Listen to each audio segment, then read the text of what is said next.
Hey guys, and welcome to Quality Shot. I am extremely excited to go over the Pakistan squad, of course, with Usher from Cricket for Us 2.0, and we're going to talk about some of the notable omissions, some people who maybe it's a surprise that they've been included, key players, all that good stuff, and also maybe look at a potential 11 as well for the World Cup. Of course, Pakistan also do have a couple of games against New Zealand, the T20s, so they will be, I'm sure, trialing and testing different combinations. Ashad, how you doing? I'm good. I'm good. Very excited. Very happy to be here and talk about the Pakistan squad because I'm telling you, I've got loads to say. And hopefully, 10th of October shows up and Pakistan changes like two, three players, and I'm going to be super excited. Otherwise, yeah, very, very happy to be here and can't wait to get on with discussing how bad a selection this was. Now I'm kidding. How an unimpressive selection it was. Let's just put it that way. Interesting. Okay, well, yeah, we shall get into it. Before we do, I'll go through even the names just for anyone that is listening and isn't just watching as well. So Babar Azam captain, Imad Wasim, Mohammad Rizwan, Shadab Khan is the vice captain, Khushdil Shah, Mohammad Wasim Jr, Asif Ali, Mohammad Hafeez, Shaheen Afridi, Azam Khan, Mohammad Hasnain, Sohaib Maqsood, Haris Rauf, Mohammad Nawaz, Hassan Ali, Fakr Zaman, Dhahani, and Usman Qadir are all travelling reserves. Um, let's start there first, Ashra. Do you think the people that are travelling reserves should be travelling reserves, or should they be in the main squad? Number one, and number two, if not, do you think they should be in the squad at all?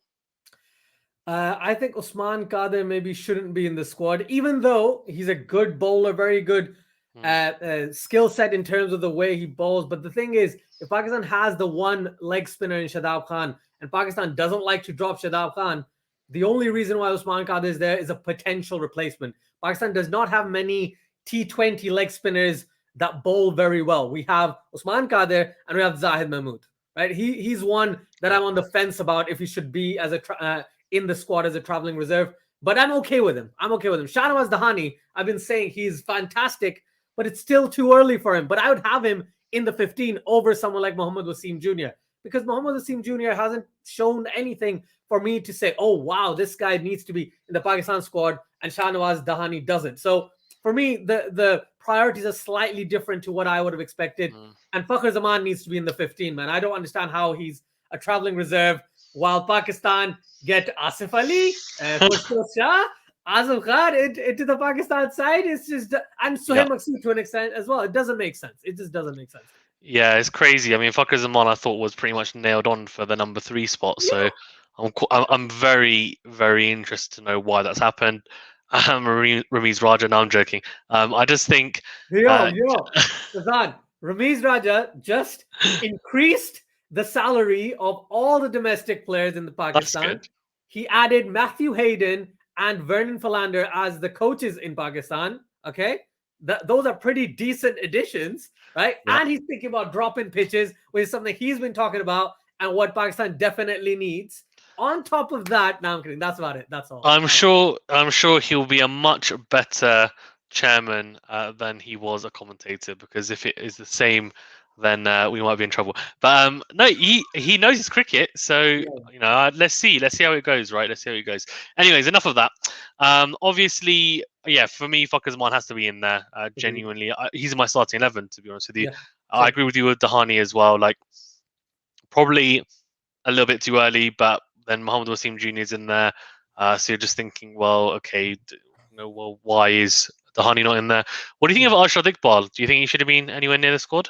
No, I think same thing that I say about all three of them. Mm, It's too early for all of them, but if anyone was to get a chance, it should yeah, be Shahnawaz Dhahani. The funny thing is, Mohammad Wasim Jr. can bat. He can tonk a yeah, bit. But the thing is, if Pakistan has Hassan Ali at yeah, 8, right? I don't see Pakistan needing someone else at 9 who can do exactly what Hassan no. Ali does. It just doesn't make sense. So I think Pakistan, there were a couple of decisions that were made in haste or in the sense that, oh, let's just choose these guys and then resign from our positions. Okay. There was absolutely no. Oh my gosh. Oh, yeah. Go on.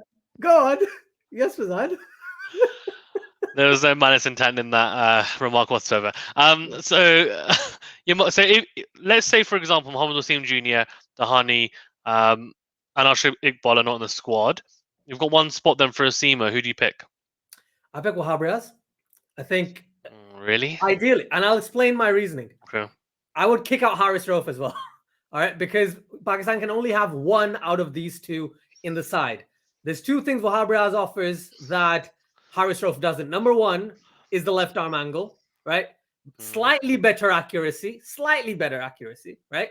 Is it? But the thing is, Haris Rauf isn't doing anything special in the side right now. You have Shaheen Afridi, who's bowling quicker, who's bowling better, and isn't going for many runs, right? Haris Rauf's in the side for being aggressive, being the fastest bowler in the side, which he isn't.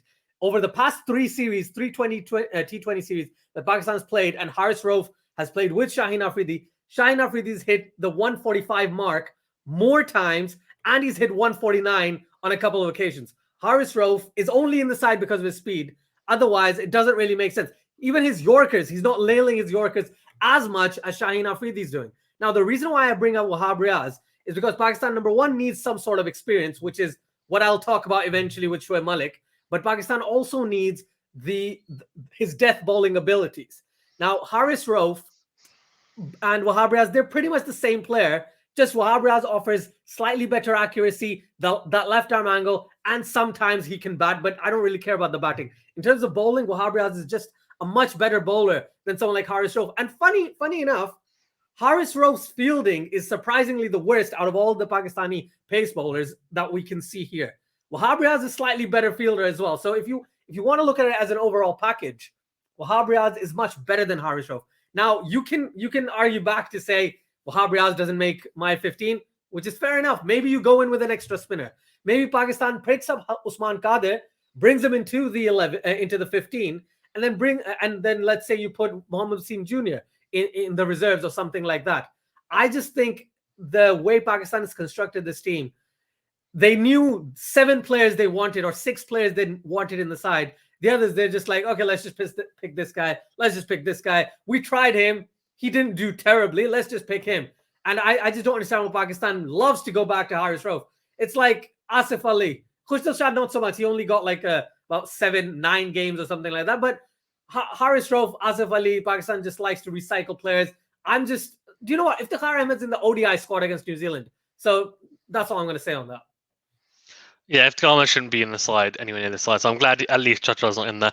But Haris Rauf, it's a weird one. Obviously in the past we've been of the same opinion that we don't really rate him. I'm not saying that he is a fantastic bowler. I do think it's a bit harsh to compare him to Shaheen Afridi. He's probably one of the best. He's in the top 5 white ball bowlers in the world, I would say, right now. So I think that's like, we can compare any of the bowlers to Shaheen Afridi and they're all rubbish. But right. I think compare Haris Rauf to Hassan Ali, right? In terms of the ability that Hassan Ali has, what Hassan Ali does for Pakistan, right? It's up here compared to what Haris Rauf's been doing since, even if you go back right to the beginning. Haris Rauf last year, please correct me if I'm wrong, Haris Rauf was the highest or second highest T20 wicket taker. All right. But you look at his economy, you look at the fact who he got those wickets against. More times than not, it's not against the best opposition. And it's just the fact that Haris Rauf, compared to any other Pakistani bowler you could have picked, Shahnawaz Dhahani, I would rank over him. Personally, I would put Mohammad Hasnain in as my third pacer. I would as well. Yeah, but I think let's actually take what I guess the debate as well, which is Haris Rauf versus Wahab Riaz, because I feel like comparing them to the other 3, for me, Shaheen Afridi and Hassan Ali are way in front of everyone else. Agreed. Mohammad Hasnain is a bit behind them, and then you've got like the rest of them. Like, that's how I see it. But Haris Rauf and Wahab Riaz, and the reason why I wouldn't go with Wahab Riaz is because it's nothing to do with age. It's just to do with the fact that he has been really expensive, in not just for Pakistan recently, but in the CPL he's been getting slapped left, right, and centre. If I'm not mistaken, in the PSL he was getting slapped left, right, and centre. So that was in the second part of the PSL was in the UAE, and he was getting absolutely destroyed. So for me, it's just he's going to go for runs. I know that's exactly what's going to happen. He may, as you said, bowl the odd Yorker, but he's not as quick as he used to be. Number one, and number two. I do feel like he is just as erratic, if not more, and I don't feel like he's in that that little sweet spot that he had for a few years. I think that's gone. I think, look, as you said, hopefully they don't even pick Horace Rauf, but I think as an option, in terms of freshness, energy, he may get lucky wickets, but at least he gets wickets, to be honest with you. And yes, he is expensive, but I don't think he's as expensive as Mohammad Riaz from what I've seen. So I think that's kind of my reasoning behind it, which is, yeah, I mean, it's kind of much the muchness, really, though, Horace Rauf and Mohammad Riaz, let's be honest. And I get your... the same bowler. Like I said, they're basically the same bowler. And Pakistan should actually invest a lot more in someone like Mohammad Hasnain than they do with Horace Rauf. I don't know why Horace Rauf keeps getting the chance. Mohammad Hasnain is a lot quicker than Horace Rauf. He swings the ball away like Horace Rauf, and he's younger, so he's just a better version of him, really. So, exactly. As you said, they have to invest in him for sure. Before we go into the squad, like some of the players that you think shouldn't be in there, who do you think should be in there? I think you're going to say Shoaib Malik. So, do you want to talk about him and then the rest of the players you think that might be included or should have been? Yeah. So, if you look at Shoaib Malik's recent record, he hasn't had the best record. Right? CPL, not the greatest. PSL, he had a few good knocks, but he didn't have like an explosive PSL, like, someone like Rahman Al Gurbaz, right? As an example, if I were to compare anyone, right? So, or Zazai. So, long story short, Shoaib Malik has the experience, has the ability to be able to do well in subcontinent conditions. The biggest factor that he brings in is the fact that, if I'm not wrong, he has the most runs for Pakistan in the UAE in T20s. On top of that, he does offer a bit with the ball. And yes, if we got Mohammad Hafeez, I think Mohammad Wasim, the chief selector, said Hafeez and Shoaib Malik are pretty much the same player. I don't see them as pretty much the same player. No, they're not. Right now, they're definitely not. And I think Pakistan needs some sort of stability in that middle order. Right now, just think of it, Fazan. If you have Babar and Rizwan opening, you don't know who's three. So let's assume you go in with Sohaib Maqsood at 3. Then after Hafeez, you've got the potential of Asif Ali, Azam Khan, or, what's his name? Khushdil Shah. That is not a dependable 5, 6, 7 for me, right? I would be very, very scared if I were a Pakistani fan with a Pakistani team where after Hafeez, you genuinely don't have a consistent batsman, and then you've got the all-rounders down there. So for me, that's the scary bit. And that's why I would always think Pakistan needs one extra solid batsman somewhere after Hafeez, probably at number 5. People have talked about maybe even having Sarfaraz Ahmed in the side, but I know that's a different discussion. We don't need to talk about Sarfaraz Ahmed, but Sarfaraz Ahmed is not a bad option either within the squad, because he gives that, he's captained the freaking side before, okay? He has done well in the PSL, batting at 4 and 5. If you remember, even in this year's PSL for Quetta, he was the guy who'd come in and try and stabilize the ship. Yes, Quetta didn't go anywhere, right? But he would come in and he'd be the solid base that Quetta needed. But fine, then Azam Khan would come in, score a few runs, and then just get out. But Sarfaraz Ahmed has that ability to actually hang in there, so he would have been a potential option. And then, as I said, I briefly mentioned Wahab Riaz, but Fakhar Zaman definitely needs to move up into the 15. I just don't understand why he's not there. It doesn't make... Well, let me just put it this way. The reasoning is that Khushdil Shah and Asif Ali are better in the middle order than Fakhar Zaman. But Fakhar Zaman is not a middle order batsman. He's supposed to be in the top 3. Yeah, so it's because they want to put Sohaib Maqsood at 3, which I don't understand. It's a weird because one. of the PSL, Fazan. It's because of the PSL. Sohaib Maqsood did well in the UAE, right? He scored over 350 runs. He's a good player. Like He's a good player. But put him at 5. Even if he's batting 5, that's not a bad position for him. That's what I'm saying. Yeah, I'm just thinking Sohaib Maqsood might be a player like Iftikhar Ahmed or like Asif Ali that we keep talking about, that are great domestic players but aren't able to make that jump. I don't want to base Sohaib Maqsood's international career based on England, all right? Because England is tough conditions for batting. I don't think so, actually. I actually think, so after watching the knocks that he had against England, I think he scored 1 knock, which was like 30 plus, I think it was. And the rest of them... Scored a 19. Was that it? Okay, so they're 19, fine.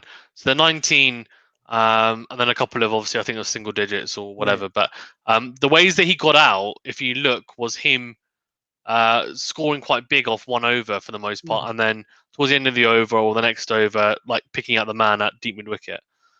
So I think that let's be honest, T20 cricket, he's trying to play aggressively. He's picked it out. Okay, that's bad on his part, but it's not like he's miscuing the ball. It's not like he looks like he shouldn't be there. Like his timing's not off. Yeah. His timing's off even, sorry. He's not able to take on bowlers. He is. It's just a slight tweak. So we'll see, obviously, in the New Zealand series, and also I'm assuming he will play at least one game of the T20 World Cup. So I guess time will tell. He hasn't really had a huge amount of time to actually settle into the side. So, as you said, it's very difficult to make a big judgment on him. There's not really, too much to have a look at right now. But I do think he's got the minerals for it, more than probably an Iftikhar Ahmed or Asif Ali, personally, because when they get out, they sky up in the air. Yeah. Or they chip it to mid on mid off. He's actually nailing the ball to deep mid wicket, which means that he's clearly he's not super uncomfortable. He's just picking out the man, which that happens in T20 cricket, but not to say that it should. But I think for me he looks a little bit better. I think in terms of being suited to the international stage, even. Agreed. That's what I was gonna say. We can't make that call, but he might be that type of player. We'll have to see based on the New Zealand series. I want to ask you a question, Fazal. Heather Ali? Question mark. No, I know he scored some runs in the CPL. I know you're a huge fan. I'm a huge fan of Heather Ali. I am of Heather Ali. Even sorry, I'm a huge fan of Heather Ali. I really am, but needs more time. I mean, we rushed him into there too quickly. I know he scored 50, obviously, on debut against England, which is unbelievable. Like, I don't want to say it was a fluke because it's not a fluke, but I think after that, obviously, then the expectation on him would have been quite high. Like, you've just scored 50, okay, that's it. You have absolutely no grace period. You have to score runs now straight away from the off against a top side and or top sides even, and look, just do the business. I think we moved him around the order as well. He moved around in the PSL, just doesn't look quite settled. The CPI, I know he scored runs, fantastic, but let's give him another year, I would say. Let him get runs and then bring him back in. He's still super young. There's no huge rush, and yes, I would like to see him performing, and he's definitely got the ability, but I think it was more the mental aspect more than necessarily the talent or the technical side. I think he'd played the wrong shots, and that's because mentally he wasn't in the right space, and he tried to hit the same shot over and over again, which is trying slogging it to the leg side and kept on getting caught. So that's just that's unfortunately an issue that he had, and he was struggling for timing, and that's why he kept on playing that shot as a kind of an escape, and he would be 5 off 9, and then he'd try and play that shot. So for me, it's too much of a high pressure environment. Let's let him have some time, and hopefully he'll come back. Shoaib Malik, though, I know you mentioned him. I'm not. I think we have differing opinions on this. I'm not a huge fan of Shoaib Malik in terms of him coming back. I'm a huge fan of him generally as a player. Obviously fantastic career, but I just feel like as you said, with going back to players, I feel like that is going back to someone, and it's a short fix. And he could do a fantastic job in the UAE. I know his record in the UAE is very, very good. I think he averages like over 50, if I'm not mistaken, or something in the UAE. So he clearly likes the conditions, and that's fine. But I just feel that we need to just put it in the past and just move on from it. And it's not like he hasn't played for Pakistan for a number of years. He has, so it's not like he hasn't been over 20 years for that. For over 20 which years, is crazy. And the only reason why I would say Mohammad Hafeez is in there is not even because of his form for the past 9 months. It's for his form last year. If he hadn't scored runs last year, I would be saying exactly the same thing. But he's got credits in the bank. But let's be honest. I mean, he hasn't been in fantastic form either. So let's hope he switches it back on, because he's done better with the ball though since he has. And I think I said to you, we had a big discussion about it. And we both agreed that really he should be bowling, because in the UAE he'll be really good on those surfaces, and also gives you an extra spin option, which we need. So hopefully he doesn't get called for his action during the T20 World Cup. And he bowls well, because he's normally very tidy, very economical, and it sometimes picks up a bonus wicket or two, which is really, really helpful. And Usman Qadir, I mean, he looked really good when he burst onto the scene for Pakistan. Fantastic googly, and I know Aaron, the cricket honest, absolutely loves him. I think he's a good bowler, but as you said, I guess if Shadab Khan's going to be in there, I don't really know where he fits in. With most likely Imad Wasim will play as well, or Mohammad Nawaz, one of the two. So I guess. And then if you got Mohammad Hafeez at 3 spinners, that's probably enough. Mhm. Could go with 4, but I just feel like maybe 3 That's overkill. should suffice. Yeah. Well, you say that, but I'm telling you, there will be For some teams that do Pakistan, it. that's overkill. Fazan, if they're going in with 3 Maybe. seamers and they're going with three spinners, that's going to be overkill. I'm telling you now. Maybe. Yeah. Okay, then in terms of the key players, so I think we've talked about the emissions. Obviously, you mentioned Zafraz as well. For me, again, kind of going back, kind of like Shoaib Malik, although to be fair, he's not as old. But I just feel like maybe some better things that could happen. But I think definitely for me, in terms of the key players, Yeah. who are the key players for you then? If we have to give one key bowler and one key batsman. Key batsman for me, surprisingly not Babar Azam. It's Mohammad Rizwan. I think the way Rizwan's batted in the past 10 months has just changed my opinion. Over 10 months. You remember when we first started the channel, National T20, Mohammad Rizwan opened up, and since then, he's on a killer streak. So hopefully he keeps performing the way that he has. And do you remember we said that you shouldn't be opening the batting? Yes, in November last year, we said it, and then since then, he's been opening and doing a hell of a good job, man. Yeah. So definitely, this guy, he is, for me, the key that Pakistan needed, right? Someone to blast at the top of the order, but also be able to continue that innings and then go hell for leather in the last 4 or 5 overs of the innings as well. So Mohammad Rizwan is absolutely crucial for Pakistan in this World Cup. And in terms of bowlers, shall I be safe? Shall I just say Shaheen Afridi? I think I'm going to say Shaheen Afridi. This guy, as you said, probably in the top 5 white ball bowlers in the world. Yep. Maybe I wouldn't put him in top 5. He's at least in the top 10, easily in the top 10, right? And he's absolute class. He's 21, 22 years of age, and he's leading the pack. And thankfully, since Hassan Ali's come back, it takes a bit of the pressure off of him. And since the pressure goes off him, he bowls a lot better. We've seen it in many different occasions now. He's bowling really, really quick. He's bowling exactly what he needed to, and he's picking up wickets at the end of it. If he doesn't pick up wickets, he's being economical. So very good bowler, and definitely I think those two for Pakistan, both from KPK, will do a fantastic job. And if they do, Pakistan should do very well in this World Cup. Yeah, I am going to say, I think batting-wise, I actually think Mohammad Hafeez is going to be crucial. So, as in, I think he needs to get runs. If he doesn't get runs, I don't think we win. I don't think we get anywhere near winning it or getting out of the group. So that for me is like a key one, because realistically, Babar Azam and Mohammad Rizwan should score some runs, you would imagine. So I'm more looking at the kind of key things that need to happen for Pakistan to do well. And Shadab Khan, I think, is going to be really key.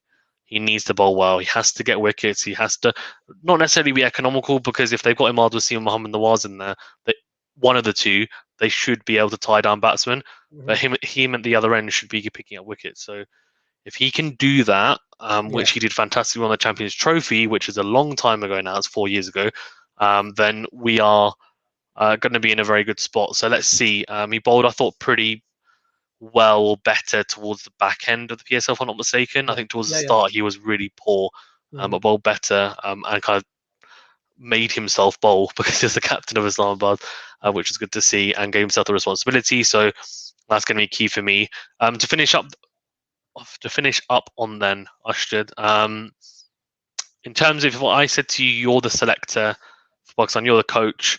What's the 11 you go with for the first game, which is going to be against India, obviously, but let's just say in terms of UAE conditions, who do you go with? Based on this squad, right? Yeah. Yeah. So obviously open with Babar and Mohammad Rizwan. Then I accidentally break the legs of Asif Ali or Khushdil Shah and bring in Fakhar Zaman at 3. You could have just said they pull a hamstring, but no, break the legs. Sorry. So sinister. Fakhar Zaman comes in. Then again, Fakhar Zaman could open with Rizwan and Babar at 3. That order can change. Then Hafeez. Then I go with Sohaib Maqsood, Imad Wasim, Shadab Khan, Hassan Ali. What's his name? I forget his name. Shaheen Afridi. And who else am I? I'm missing someone, aren't I? Mohammad Hasnain. Mohammad Hasnain. Thank you very much. Yeah, I think that's 10 or 11. You can correct me if I'm wrong. But basically, that's the. Fazan, cut this out. Let me do it again. Okay, good for it. All right, let me think. So you got Fakhar Zaman, Mohammad Rizwan, Babar Azam, Mohammad Hafeez, Sohaib Maqsood, Imad Wasim, Shadab Khan, Hassan Ali, Shaheen Afridi, Mohammad Hasnain. And I gotta pick someone. Oh, that's why I messed up. Yeah, I have absolutely no clue. Shahnawaz Dhahani? No, that's not gonna work either. Or Is it? chuck in a batsman, Khushdil Shah. That's what yeah, that's what I'm thinking. So if I have to, yeah, that's the thing. So if I have to chuck someone in, I might just go with Khushdil Shah just because he's a left-handed batsman and Asif Ali is right-handed and Azam Khan is right-handed. It just offers just a bit of variation. So that for that reason, I might go with Khushdil Shah at 6, even though I don't want to. But it seems like I don't have enough players to make a team for Zan. So for that reason, I'm going to go with that option. I don't see Pakistan actually going that way, though. I think Hasnain is not going to play. And I'm going to start off with Rauf because they always do that, right?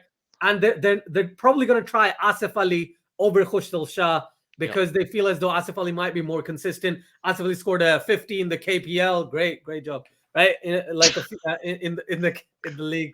Not sarcastic at all. Yeah, a few matches ago. But all in all, I think Pakistan is fairly certain about 7 of their players. The other 4 could be out of the rest of the 8 or rest of the 11, depending on if the reserves get involved. Barring that, it's going to be interesting. There's been actual talks. I'm telling you, there's been talks that no, Fakhar Zaman doesn't play. Sohaib Maqsood bats at 3, and then Pakistan goes with Asif Ali and Azam Khan at 5 and 6. For me, that is not the right direction at all, and I just have a feeling that's going to happen. It always happens like this. I have a feeling that's going to happen. We shall see. We actually forgot to mention about Fahim Ashraf. I'm going to tell you something about Fahim Ashraf. And he would be in my 11. He would be. Fahim Ashraf will be in your T20 11. Okay. If he does come back, all right, which a lot of conversations are saying that Fakhar Zaman and Fahim Ashraf will be in the 15 by the time we get to the 10th of October. Yeah. I wouldn't like him in the side. Like I wouldn't put him in my 11, but he would fit quite well at like number 7, right? Number 7, number 8 into the side. The issue is his batting in a white ball just hasn't clicked as much as his red ball batting has. He scored 90 against New Zealand though, in New Zealand. Yeah, in the T20s. It was a long time ago. It was, but he's got the ability. He's got the ability is what I'm trying to say. Yeah, of course. If he didn't have the ability, I don't think he would have gotten to the Pakistan side. What I'm trying to say is, since then, when we've seen him in the white ball format, he just isn't able to click as well as he does in red ball. That's the thing. In red ball, he's able to take his time. Even if he's aggressive, he does very well compared to, in the white ball format, especially with the bat. With the ball, he can probably offer 2 or 3 overs in the UAE, and that might bring a good balance to the Pakistan side. But I wouldn't have him in my 11 personally. No, that's fair. I think you'd agree that he'd be in the squad though. Yeah. I mean, I think for me, he's normally relatively economical with the ball if he needs a couple of overs, and then batting wise, I think he's a better batsman than Asif Ali. No offense to Asif Ali. Actually, no offense to Asif Ali.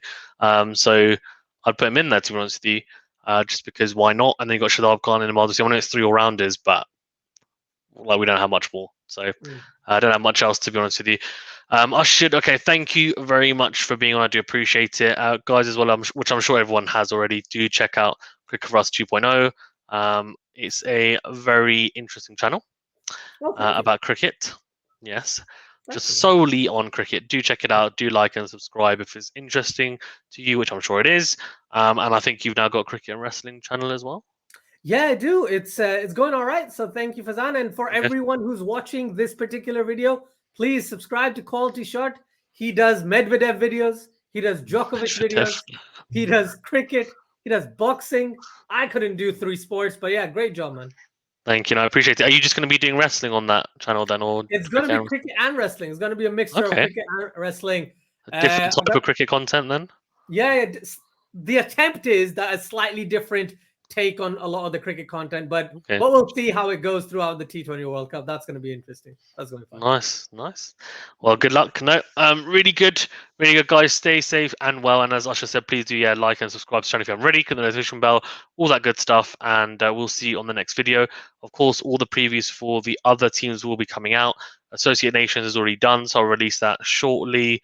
if I haven't already released it. And also there is going to be videos on all the test playing nations, of course, as well. So to keep an eye out for those. And maybe, just maybe, there may be an ex player or current player doing in one of the countries, or two, if I'm lucky. Cool. Speak to you guys later. Thank you very much.